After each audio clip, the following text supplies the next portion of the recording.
Well, Browns fans, you have a new head coach, and he's officially been introduced for the first time. That all went down on Tuesday, kind of overshadowed by other things going on in town, but a lot to get to as we reflect on Todd Monken's introductory press conference here in Cleveland. I'm Spencer German, Anthony Moeglin alongside, per usual, and we appreciate you coming and hang out with us at Browns Roundtable. We know you can choose content from anywhere, so the fact that you choose us, we do not take for granted. Make sure you head on over to brownsroundtable.com. You can use the QR code at the top of the screen there as well and scan that to head over there, become part of the community, join the page, but also make sure you subscribe to our YouTube channel right here where many of you are watching this right now. We appreciate your support, and we got you covered with everything, including the 3 press conferences that took place on Tuesday. Todd Monken, Andrew Berea, Jimmy Haslam, a lot of interesting things said, a lot of things that we can get to. We like to keep these generally around 30 minutes, so I promise you we're not going to exceed that too much to talk about all these different things, but there is a lot to sort of unpack. And I do want to keep the conversation mostly focused on Monken, Anthony, because that is what Tuesday was mostly supposed to be about, right? Was what he had to say about certain situations, his vision for this team and this offense, which is another big thing I certainly want to talk about. But I think first and foremost, it's hard to not go to the elephant in the room. Actually, I take that back. Let me rewind for 1 second.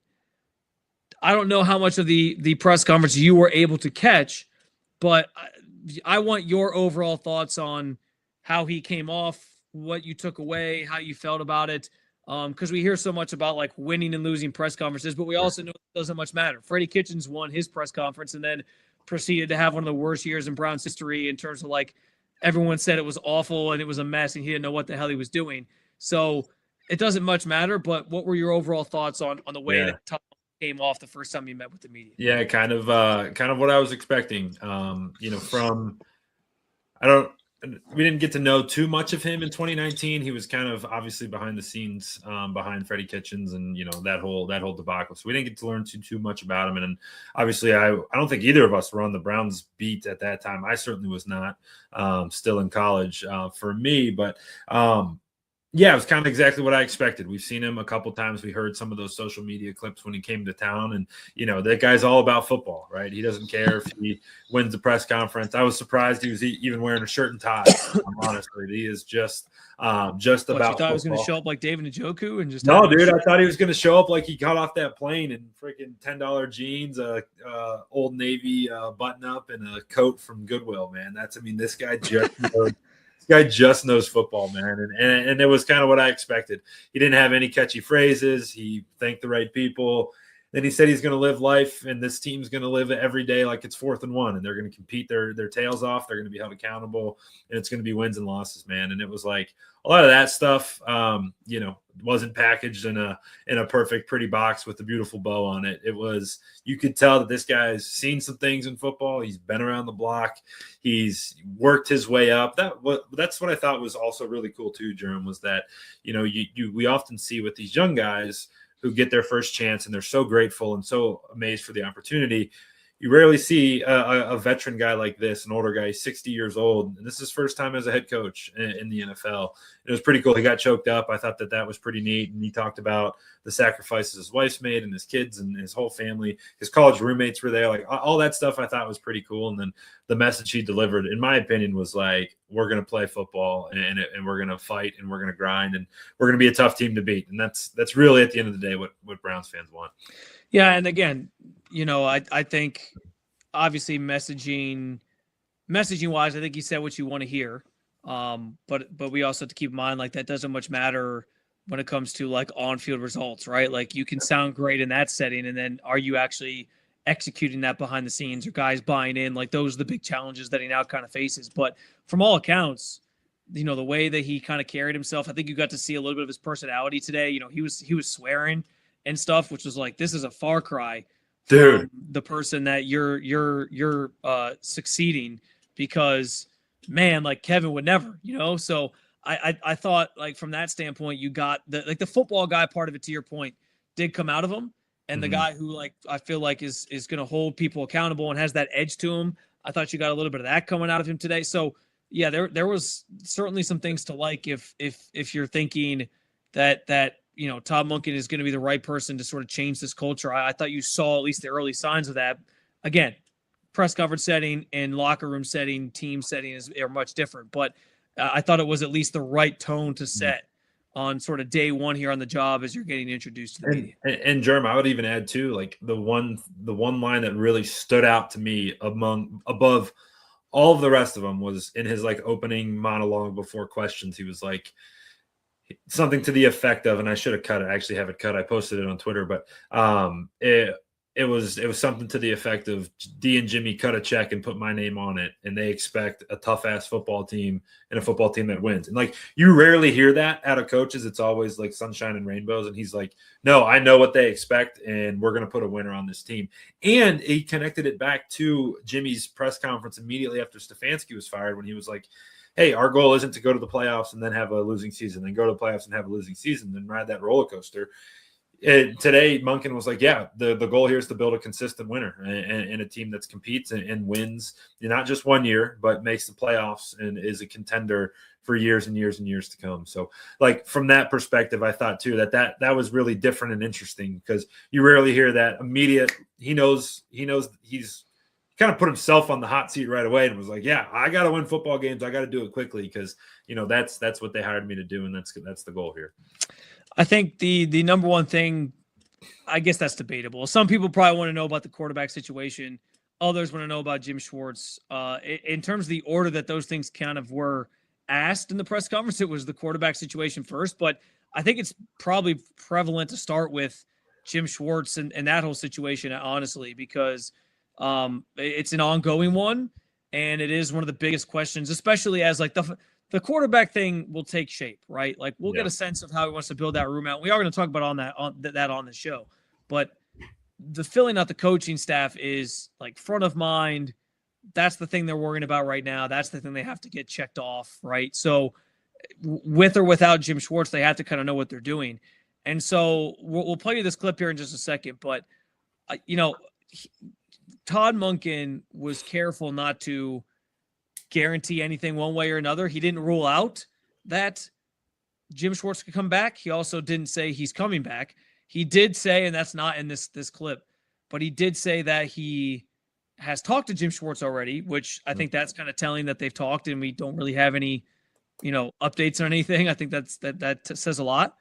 But I also thought it said a lot, like how he spoke about the situation and how he's kind of approaching it. So let's play you this clip. And I thought this was interesting, how he's, handling things from a standpoint of, Jim Schwartz and whether or not he's going to be with this team.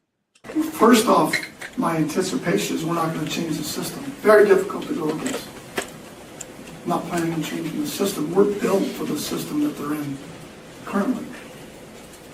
And I'm not going to get into staffing, because that's not at this time to get into that. But they can be rest assured that we're going to keep the same system. We're still going to let them attack. We're still going to let them play free. I can't see it another way. They're a big reason why I took this job. The defensive players. I didn't take this job because of Jim Schwartz. I have a lot of respect for Jim Schwartz, but as I would hope he has for me. But I took it because of the players that are here, the ownership, Andrew Berea, and the ability to build this roster from the ground up on the offensive side. So, and I said this to the other guys. I didn't think I'd say it, but I'm going to say it. When I was preparing for the Cleveland Browns, I wasn't trying to chip Jim Schwartz. I was chipping Miles Garrett. And when I was sliding a protection to the outside backers or Brent Delpit that were blitzing off the edge, I was sliding the protection to players. And when I was worried about throwing to the right against Denzel Ward or Tyson Campbell to the left, that's who I was worried about throwing at. Yeah, listen, I think those comments are pretty telling, because he pays his respects to Jim in those comments and says, I respect the hell out of Jim Schwartz. But for him to come out and blame and just flatly say, I wasn't chipping Jim Schwartz, I was chipping Myles Garrett, and making it known that he views that it's about the players more so than the coaching. I think that's pretty revealing in terms of like how this thing's going to go, right? Like he's going to try to carry on and continue doing what Jim was doing with or without him. And to me, it feels like the writing's kind of on the wall from those remarks that he's planning on Jim probably not being here, and he's going to make it work because he thinks they have the players to do it. I would also say the start of that clip too, when he said, we're going to run the same system regardless. And it's like, oh, yep. If you knew that Jim was coming back, you'd be like, yep, we're good. We're good to roll. If you were questioning it all. Well, and I think that was also important to say because fans want to know, right? Yeah, like, and players. Okay, if Jim's not here, like, how are you going to handle this? Are you going to go to a guy that's a 3-4 and Myles Garrett's going to be dropping into coverage? Or like, what's this going to look like? So to know his plan is, nope, we're going to try to keep things relatively the same. Whatever, whoever the DC is going to be who the DC is. I think is something that fans probably wanted some reassurance on. Yeah, coming out of this press conference, and players too, right? You don't know who he's talked to. Your guess is that he's talked to at least the top dogs, right? But like maybe he has, maybe he hasn't, right? And then they hear that and they rest assured as well that hey, they're not going to try to change a lot of things up. And to the point of that last little bit, yeah, just like, hey, everybody calm down. These players are really good, and they can be schemed up in different ways, and they're still going to be very good next year. And whoever's going to be leading them, I think, is important. I also thought it was funny too, like how honestly, from our perspective, and I think from fans' perspective, like how refreshing is that to hear, right? Where it's like we've spent the last 6 years hearing nothing, right? Kevin would never say that. At all. He would never, ever, ever say that. And now you get a guy who was like probably overstepped, probably went too far, but at least was telling the truth and just being honest about what he was thinking, what he was feeling during that presser. That was interesting. Yeah, listen, like I think people appreciate the honesty there, especially coming off the Kevin Stefanski being as buttoned up, whatever. Yeah. Not that one's right or one's wrong. No, but like for him being as so different, closed as he was, it is a different sort of vibe. But yeah, like I think you got the key things you wanted to out of that part of the conversation, and to me, it just reads like he's probably not going to be here, and he's okay with that because he thinks it's about the players. And I do think, like we've talked about this already. Yes, I do think there's something to be said that the players matter more than anything, right? Like that's any sport. Talent tends to win out, right? And for the Browns on that side of the ball, you have one of the greatest players of all time. You have one of the best corners in the league. You have, Carson Schlesinger, who's a menace. Like you have all these different things. So you feel good about the parts that are there. And it does seem like, with those guys in place, you can still have a lot of success. I do think it is notable that like, it's not just as easy as anybody could do it though, because like we've talked about, Megs, like the DC before wasn't putting guys in the right position. So the hope here is like, as Todd talks about this, like whether Jim Schwartz is running it or not, he has seen what works and he has no plans to change it. And he's like, we're going to stick with this. Like that Jim Schwartz provided the blueprint for how they're going to do it. And that's what they're going to roll with. And I think that's kind of what he's getting to. And honestly, like that's not a surprise because he takes the same approach to the offensive side of the ball, which is like, I'm going to play to my players' strengths. I'm not going to try to do something that they're not good at. So if I know the defense is already good at what they do right now, why would I reinvent the wheel here? And so again, I think that's probably the most important thing that comes out of this. But I believe I'm kind of closing the door on Jim Schwartz coming back at this point because it just feels like that's not going to happen. Yeah, and I would even go a little bit further, not to beat a dead horse. we can move off the topic, but later on in the press conference, he was asked about his timeline for having this hire completed. And he went into really cool detail of like, there is no timeline. We want to make sure we get the right hire. And then he continued on. I was like, well, if you knew your guy, Jim Schwartz, was coming back, you wouldn't already be thinking about this and talking about, hey, maybe, when he was at Southern Miss, they went through 8 interviews to get Pete Golding, Ole Miss's head coach. And he talked about how the whole staff was frustrated with him because he just knew they hadn't interviewed the right guy. And it was a very interesting perspective. I'm like, oh yeah, we're definitely hiring a new defensive coordinator. He's preparing for it.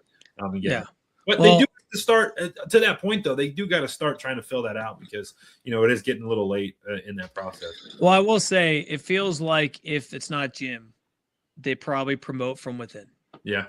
We can have discussions of who we think that would be. I know like Jason Tarver's been a DC before. They all were at the press conference today, right? I saw a couple. There was a number of defensive guys that showed up to the press conference. Yes, Jason Tarver was one of them. But yeah, I think it probably comes down that way, and then that really would keep the uniformity of it all because you'd have somebody who was here to see it firsthand. And I think that's probably a good thing. The other big thing, again, that I think the two big topics were the Jim Schwartz thing, and obviously what is he going to do with the quarterback position? And while I think he tried to essentially downplay the notion that he has any answers in that regard right now, I mean, he's been in the building for a week, right? So it's not like he all of a sudden has sat down and said, here's my depth chart at every position right now. Like, he's got time for that. And he made that part of it clear. But, I thought he had a telling response to the question about like what's going to happen with the quarterback room that people should keep in mind. But also, I in this next clip, I also added on an answer he had about like what he looks for in a quarterback, and he kept it more about like personality traits. At some point, he's going to get asked again about like the actual physical traits of a quarterback he wants, because he's worked with so many different ones. He's worked with Lamar, who's got such a unique skill set. He's worked with Jameis Winston, who's different than Lamar. Like there's a number of different guys he's worked with that it's like, what do you actually want in a quarterback that like you look for? But he at least talked about the personality side of it. And so I think this clip was interesting too, to kind of set the stage for A, what he's looking for, and B, where he's at with that position group right now, where he doesn't have a lot of answers. I think like any position on the team, that's still to be determined. Am I excited about Shedeur? Am I excited about all the quarterbacks in the room? Am I excited to coach this football team? Absolutely. I can't wait for them to get back and for us to get started. Well, I'm just going to start with personality traits. I mean, when you talk about who's going to lead this team, who has the it factor, who has those characteristics that the team wants to follow, and believes in them because the ball's in their hand every time. This game's going to come down to 2-minute situations, 4-minute situations, where you've got to be able to execute at the high level. And we're just talking about some of the characteristics that you're looking for, let alone some of the physical traits that we'll get a chance to talk about later. So the first thing that I point to is, and it echoed what Andrew Berry sort of said back when Kevin Stefanski was fired and he was asked about the quarterback position. He doesn't know right now. He doesn't know if it's the question was specifically about Shedeur, and he said he's excited to coach Shedeur, but he couldn't commit to Shedeur long term. And I think that is something that fans have to kind of get in their heads, like this idea that we're kind of assuming, and we're having some fun with it. Like, we like to do predictions and talk about, I think this guy, I think that guy. It's part of the fun of these conversations. But no, at this point, to just declare anybody the starter, I think is disingenuous, because there is going to be free agency where they could sign a guy. There is going to be the draft, or maybe they do want to draft a guy. Definitely. So there's still so much that has to play out in that regard. And I do think it's the approach they should have, by the way, that nothing should be off the table, because, I don't know that they need to be totally committed at this point to knowing this guy is our starter or this guy isn't our starter. It's a work in progress. No, there's no question. And nobody, that was the thing that happened last year that we were waiting for, and nobody took this spot over. Nobody seized it and took it over completely. Shedeur struggled a lot with the turnovers and struggled with completion percentage. Dylan obviously struggled. You don't know what you got with Deshaun. Who's going to be there in free agency? Do they go get Malik Willis? Who do they go get? What do they go do to try to fix that position? Because ultimately, it could be, Jesus Christ himself calling play calls. And if you don't have a quarterback, doesn't much matter because they need to solve that position. And he knows that. And I think you made a good point too. Like, and everyone's been talking about it. He's coached so many different types of quarterbacks. And what is really exciting about him, and Andrew even went into this in his like pre-presser monologue thing that he did, was like, that was part of the decision, like a guy that can, work with different quarterbacks and has shown the ability to have a fluid offense. Like, you're not going to make all of your players, especially your quarterback, fit into a certain type of offense. He's going to fit the offense around their skill set. So whatever Shedeur is great at, he's going to really maximize. He's not going to make him get under center if he's not good at that. Come off play action if he's not good at all of those things. He's going to mold his offense too. So yeah, that didn't catch me by surprise. Shedeur even talked about it. He was on with Kay Adams like during the press conference, and Kay asked him like, "What is your thoughts?" And he goes, "That's exactly what I expected." Right? It's no surprise. Certainly, they talked about it after they met each other the other day, but like, yeah, I mean, that's kind of what you want, right? You want them to have to go and try to earn it, and make them work for that position, as you know, Monken will. I think another thing that stood out was just how genuinely excited he seems about being able to. He used the phrase "build the offense from the ground up." which I'm assuming was a big factor in as they vetted these candidates, like knowing whoever they were going to hire had some sort of plan on the offensive side because of how depleted that side of the ball is right now. Yeah. Andrew Berry said on numerous occasions on Tuesday that they know there's going to be a lot of turnover on that side of the ball. So making sure that you're getting somebody in here who has a vision for it. And along the lines of a vision, I'll read you just briefly this one answer when he was asked about sort of the vision of the offense. I think this is like, this should get Browns fans like clapping their hands and doing the dog, like the dog wolves. Cause like this is the type of thing. Yeah. The barking, I guess. I don't know why I said dog. Like it's been a long day. But yeah, like, so basically he was asked about it. He said, yeah, it's a question I get asked all the time. What system do you run? What is it? And the way I'll phrase it is to score any way possible. I don't care what it takes to score, but it's all about scoring points. He talked about, like, I hate how people try to put like a connotation of what system you're in, because for us, it's just about playing to your player's strengths. Like that to me, dude, I've done some digging on this. Like the Ravens were the third highest percentage of 12 personnel last year. They were the third highest percentage of 21 personnel last year. Two backs, and they were the lowest percentage in the NFL in 11 personnel, which is like the standard 3 receivers setup that people think of, right, in the NFL today. So like what that tells me is like you're getting 2 tight end sets, you're getting 2 running backs. That like he's willing to do anything, and his thought process is like, how can I create mismatches? How can I get somebody that, like, how can I get Harold Fannin Jr. in a situation that's advantageous for him to score a touchdown? How can I set Quinshon Judkins up to, break off this run and score? And you think about some of these Ravens offenses that he's had, 2 out of the 3 years, they were, one of the top scoring teams in football, top 3, top 2.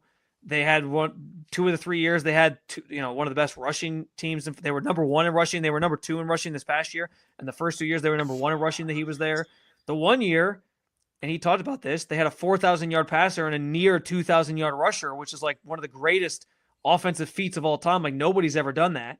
So you think about those things. You think about that mentality of like, I'm just trying to score points. And it's such a far cry from the Kevin Stefanski, here's my system, I need this quarterback, I need this player, I need this style of blocker up front. Like he's just trying to score. He's just trying to win football games. And I think that is, or should be, music to Browns fans' ears. It should be. And then he went even further, Spence, and talked about the 4th down fake QB sneak that they ran against the Browns, where Mark Andrews was their push formation, and he spun out and went 38 yards to the house. And he goes, that was John. He goes, that was John's idea, right? And to me, why that stood out to me is like, there's no ego with him. And he even goes, I don't care who designed the play or called the play or had the idea for it. Yeah, we put it in. Yeah, we executed it. Yeah, we tweaked it, whatever. But it wasn't my idea to start. And I was like, oh, hell yeah. Like this is a guy, and not that was Kevin at all, but like this is a guy who literally just wants his team to have more points than the other team, no matter how possible, no matter who comes up with the idea. He just wants more points. And like you said, that should fire a ton of people up because it's the right approach. Yeah, that was interesting that he shared that John Harbaugh drew up that play because, you think about some of the trick plays and things that Kevin Stefanski tried to do this year, and there was so much conversation. I'm like, whose idea was that? Was it you? Was it Tommy? Was it whoever? And he would never give you anything. And then, Monken's out here saying like, that was actually John's play and it worked. And that's, again, like that stuff should be exciting for people because it's just going to be so good, Spence, that we're literally going to, as we're both, sorry, everybody watching, we are both sick. We're both battling. We're both hustling. I'm really not sick. And like, I'm fine. I just you've done 10 hours of shows a day. I just have this cough that's just like, it going away? Yeah. Well, it's hard when you talk for 10 hours a day. But it is, it's just refreshing, Spence, that it feels like after a game, we're not going to get, I have to coach better. We are going to get, this is where we messed up. This is where we have to be better. Yeah. Well, I hope so. Like, that's the thing. Like now Monken's put that out there, right? Monken has now put out there that I'm the guy that's going to hold everybody accountable, including myself. Yes. And so if he ventures off of that and doesn't hold himself accountable, and he does the Kevin Stefanski thing of like, I got to watch the tape, or, I can't, people are going to call him out on it and say, well, what happened to the guy that said I was going to hold myself accountable? Like, why can't you sit there after the game and say, yeah, that play call sucked. It was on me. Like, he seems like he's going to come off that way and be blunt about it. And I think he will, but that's now like, he's kind of put himself in a position where he has to be. And I think that's probably, I think that's refreshing for fans personally. It's so refreshing. And I also think too, like, one of the positives, and I'm trying to come up with positives about him being an older coach, right? Because I do think that ultimately in the macro is a negative thing. He's 60 years old. If they, if they go on a good 10-year run here and you want them to be good, he's going to be 70, right? Like we don't have a lot of runway here with this. But what I will say is this: he's had 60 years to create the identity he wants to be as a head coach. And at this point in his career, if he gets up there and pisses somebody off or, rubs someone the wrong way, what are they going to do? What are they going to do? Fire me? Okay, fine. Yeah, I've been around the block. I've done this. I know how I want to approach it. So I do think he's going to be honest. And a lot of that stuff, man, it just was exciting. It was really refreshing. And I hope Browns fans listening to it, if you haven't listened to it, just highly encourage you spend, even 15 minutes going through it and just hearing some of his responses, because I think he's innovative, or I know he's innovative. He's an innovative coach. He's going to put this team in a really good place to be successful. I think the players are going to respect the heck out of him, and they have to. And what I will say, Jerome, what was really exciting, and this didn't come from Todd, this came from Andrew, where he said that it's a very good chance, very likely that the Browns are going to have the youngest roster in the NFL next year. And I was like, oh man, they're going to turn everything over on the offensive side. And they trust Todd to teach the youngsters and build them up and really build that foundation there, which I think is really important. Andrew was very upfront about that. He's kind of been hinting at that since the day Kevin was fired. That, there's going to be a lot of turnover on that side of the ball, which again is something that Monken talked about, being exciting for him. And it is interesting because when you think about those Ravens offenses, you're like, well, the Browns don't have Lamar Jackson. The Browns don't. I think Quinshon's going to be a really good player. I don't know if we can sit here and say he's Derrick Henry, right? Like Derrick Henry's clearly he's going to go down as one of the best running backs of all time, and that dude's good.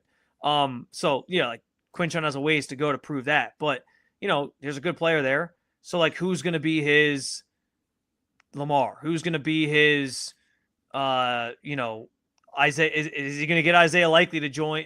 How is this thing going to look? That's what's so exciting is as bad as the offense was on the other side of this, the potential of what it could be with a coach like Monken, if he finds the pieces and parts that make sense and that he needs, there's going to be a lot of household names that we maybe, kind of get to watch grow up here in the coming years together if they find these right guys and build this thing the right way. And Spencer, I think to the point we were just talking about, he doesn't have to find a Derrick Henry or a Lamar Jackson. He's going to build this thing to fit the skill set of Quinshon Judkins. Yeah. I don't mean trying to be those players. I just mean who's the star quarterback on this team? Right, who's the star running back on this team? But I think that's part of the exciting part is that okay, yes, he was unbelievable with Lamar, right? You're not going to find another Lamar, but he's going to make somebody else maybe not as successful, but successful just like he did Lamar and successful just like he did Derrick. And I think that part should get, that's kind of that's the Kool-Aid I'm drinking, is that he's going to make this offense and build this team in his image and also to fit exactly what these players are good at, and I think that when you do that, that's the mark of a good coach, right? That is fitting. I've always said that. If you're willing to adapt to your players rather than try to fit them into a certain thing, I think that's how all coaches should be. That's coaching, right? You adjust, just like what he said. Hey, he wasn't blocking, he wasn't chipping Jim Schwartz, and he wasn't not throwing to Denzel Ward. Just the same way that, Jim Schwartz's defense isn't protecting against Todd Monken throwing the ball or Todd Monken running the ball, right? You put your players in the best position to win football games, and that's how you become a good coach, man. And I think the Browns got one.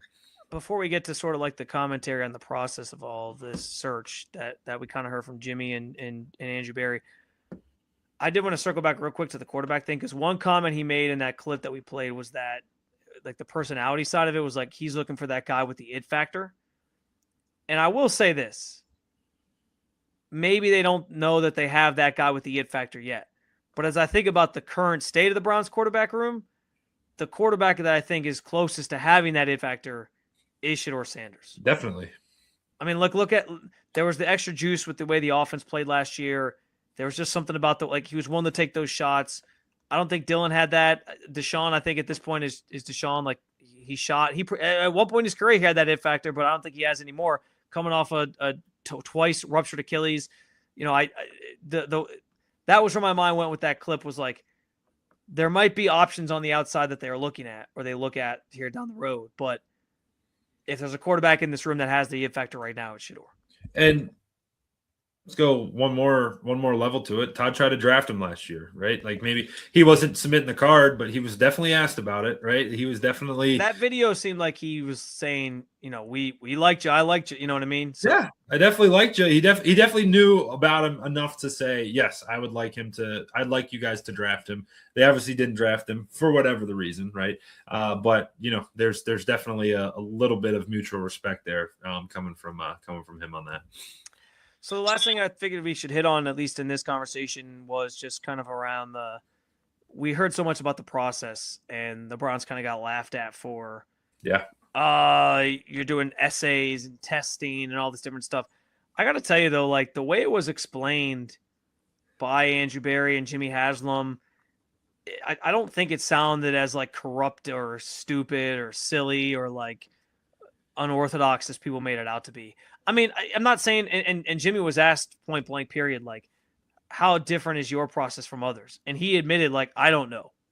Yeah. All he's ever known is like what the Browns do. And maybe they just don't ask those questions like, hey, what do you do for your search? I don't know. But he said he didn't know. I believe he doesn't know like how other teams operate. But it felt like listen, whether it works or not, whether Monken ends up being a great coach, we can decide that later. But it does seem like they went into it or, planned for doing things a certain way and that they stuck to that. Yeah. And that there's reasons for the things that they do. The questioning they give in interviews is very like how they're trying to gauge like how they'll handle certain situations that could be relevant in a game. Some of the testing of like personality type, like they think that's valuable because it gives you a sense of like how this guy's going to run a football team. Like I said this at the time too, like the way that was reported, it felt very, here's the Browns doing Browns things. And I didn't feel like it was like, I thought that was disingenuous. I understand it's easy to point and laugh at the Browns and say they don't do anything right. Why should we believe them? But I felt at the time, and I still feel this way. And listen, maybe John Harbaugh doesn't have the appetite to sit down and like do this testing, or I don't know. I think the term essay is a little. I don't know that they actually had these guys like go home and write an essay. I think it was just like, hey, when we talk to you next time, give us like a picture, like write out what your plans are for the offense or whatever. Like I think it was just like they wanted to script plans on things. I don't think it was like. Your homework assignment is, but that's 500 words, right? But that's the way that it was presented, and so it was easy to laugh at the Browns. And I don't think that's what it was. It did feel like they have a certain way of doing things, a certain process of doing things. They stuck to that, and I applaud them for at least having a plan and feeling like that it produces the best candidate for them. And now it just comes down to like, we can decide whether or not the process worked later, but for now, I think. It feels like it spit out an answer that they feel is good. And based on like the early returns here, which isn't much because it's not on the field, but based on the early returns, like I can see why they thought Todd Monken was a fit and why they thought he was a good fit specifically for where the Browns are right now. Definitely. And I think Andrew spoke about it in his opening statement. And he said, point blank, and it was honestly surprising to me, German. Like, it was sure a little practice maybe, but like he never opens up about it. And he goes, we did these things. And he kind of just like went into that detail you described and basically was like, hey, we had, and JW Johnson was on Cleveland Browns Daily with his Nathan Zagura talking about this. He goes, you're interviewing a guy for 10 hours, maybe 10 to 12 to maybe 15 hours to decide if he's going to be in charge of your $8 billion franchise, right? And is going to lead the team, and we're going to pay him millions and millions and millions of dollars of guaranteed money over the course of several years. We'd probably want to just get to know if he wants to be here, right? Like you said, John Harbaugh maybe didn't want to do that stuff and he didn't want to be here. Great. If you don't want to be here, we'll see you. Like that's you have to want to be in Cleveland to win here because it's going to be hard. This team's not ready to go right now, and you're going to need to be a great coach. And even talked about the essays exactly how you said it. It was like, hey, just have some ideas written down on how you're going to help Shedeur develop, or how you're going to use. That's actually that's the better point. Yes, because Andrew Berry highlighted that too. That it was like, what would your plan be for developing Shedeur? He said that included like a young defensive player that they had on there. They talked about like developing a young coach, like a young position coach, and I see the value in that. Like I genuinely see like how that would be valuable to you of like, hey, map out how you would handle these situations. I don't think it was this. Again, it sounded so middle school, high school. It sounded like people Andrew laughed at it. All right, take the paper and I'm going to grade it. He had his red pen out. I don't think that was fair to them as like an organization, because I don't think that's what was going on here. So definitely, for what it's worth. No, but it was cool to hear them all talk about it and kind of defend themselves, because I think that they did that a little bit of, we had a process, we had ideas in mind, we tested them, we made sure that we, did everything we needed to. We had good candidates, we had great coaches that they talked to, and they decided to go with Todd Monken. Boom, let's go now. And he comes and he shows up on a private jet in 2-degree weather with a thin jacket on, and now he's ready for football, dude. Like, let's go. Like, I think that it is I think it's a good match, and you just hope that it translates to good football, because that's what it's all about. Yeah, I think that's all well said. There was a lot said on Tuesday. I think we covered the big things for sure, but certainly more to come, because the coaching staff has to be finalized. Maybe Jim Schwartz does come back and the conversation we just had on this podcast becomes obsolete. We'll see. I still think he's gone. And but someone's going to be DC, so we'll find that out. And then it's all about roster building. And, we'll be at the combine here before we know it. There'll be a lot of discussions there about certain players that they're looking at.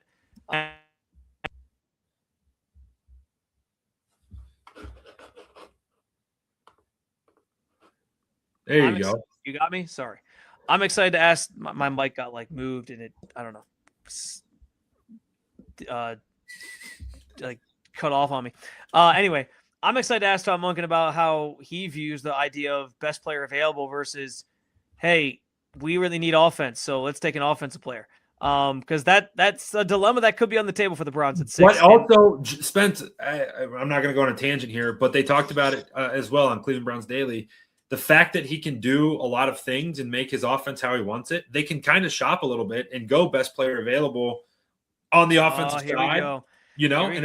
On the offensive side. Like on the offensive side. Say, Megs is going to be over here banging the drum like, no, you got to take Caleb Downs. You got to take Caleb Downs. Hell no. I want receiver, and then 10 offensive linemen. 10 offensive linemen. But the point is that, like, hey, you can go and take, if there's a good tight end, he can be, Todd Monken. This is a debate, though, I want to have.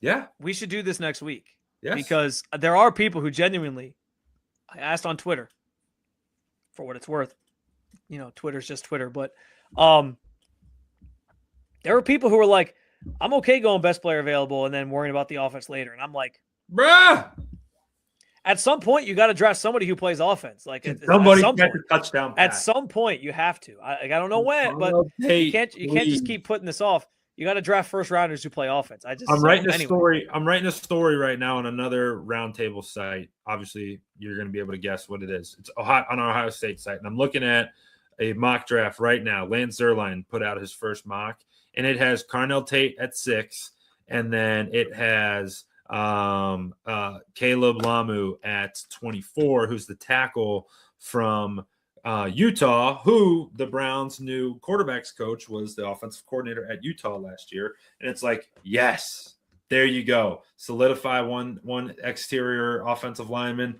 get the best, most explosive player in the draft. Let's freaking go, because that would be awesome. Well, we'll have that debate at some point here in the next couple weeks about a best player available, or just go offense, or maybe trade back, because that's kind of where I'm at, but not to spoil everything. We'll talk about it. We'll save it for another show, which is part of the reason why you should subscribe to this channel, because we got you covered. We had all the press conference action out in Berea on Tuesday. We'll have plenty more for you. You know, the combine's coming up. That's a big content week for us. We get all kinds of stuff out in Indy. So make sure you're there. You're tuned in for that. And we'll obviously have podcast episodes for you as well and break all that down with you. So please subscribe if you haven't. Head on over to brownsroundtable.com and join the community over there. Contribute over there as much as you can in the comments section and all that. So we appreciate your guys' support. There's dozens of places you can go for your Browns content, and we're grateful that you choose us and that you support us and that you tune in. So in the meantime, enjoy your week. If you're a Cavs fan, you know, still processing the James Harden trade, you can weigh those things while you watch our podcast episode, or maybe you took some time away from it to Are you thumbs up or thumbs down? Or here? I'm a thumbs down. Anyway, you can find me in this same exact outfit talking about that exact thing over on Cavs Roundtable. There you go. We're plugging all the sites tonight. Ohio State, Cavs. I think we have the Patriots. They're in the Super Bowl this weekend. Go check them out. Our guy Eddie. We do kind of have them all. But in the meantime, guys, we appreciate you coming to hang out and keep on following along with all things Cleveland Browns with brownsroundtable.com.